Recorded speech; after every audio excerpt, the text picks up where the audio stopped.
सत्ता के पिंजरे में बंद तोते की साख वाकई खत्म हो गई है। Chief justice of India NV Ramana की माने तो वाकई केंद्रीय जांच ब्यूरो यानी सीबीआई की साख खत्म हो चुकी है। सीजेआई रमन्ना ने सीबीआई से दो टूक कहा, आप में लोगों का भरोसा खोया है। राजनेताओं से गठजोड़ तोड़ें, तभी लौटेगी आपकी साख। बहुत बड़ी बात कह दी रमन्ना ने। ऐसा कहकर सीजेआई रमन्ना ने मौजूदा सत्ता पर भी उंगली उठाई है।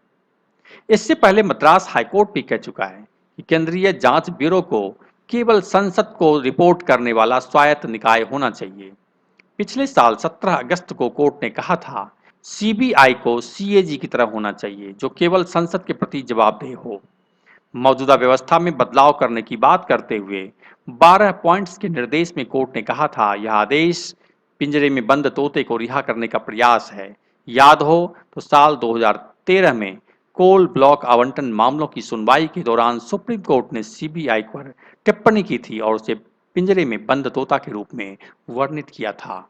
लोकतंत्र में जांच एजेंसी की भूमिका और जिम्मेदारी विषय पर लेक्चर के दौरान chief justice of India NV Ramana ने कहा कि सीबीआई ने अपनी क्रेडिबिलिटी खो दी है। सीबीआई को फिर से पब्लिक ट्रस्ट हासिल करने पर ध्यान देना चाहिए।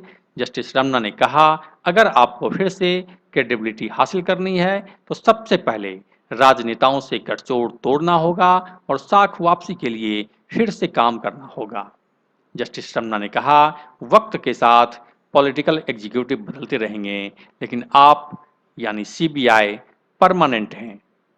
सीजेआई ने भारत में पुलिस सिस्टम पर भी टिप्पणी की और कहा कि पुलिस की वर्किंग स्टाइल आज भी ब्रिटिश के जमाने जैसी है, इसे भी बदलने की जरूरत है।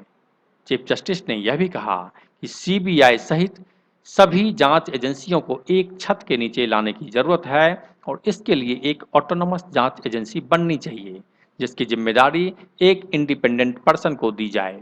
लेकिन क्या ऐसा होना संभव है? बिल्कुल नहीं। जब तक सरकार के पास सीबीआई में अपनी पसंद के अधिकारियों के तबादले और नियुक्ति की ताकत बनी रहेगी, जांच एजेंसी का स्वतंत्र होकर मामलों की जांच करना दूर की कौड़ी ही लगता है। सत्ता विमर्श ब्यूरो की रिपोर्ट।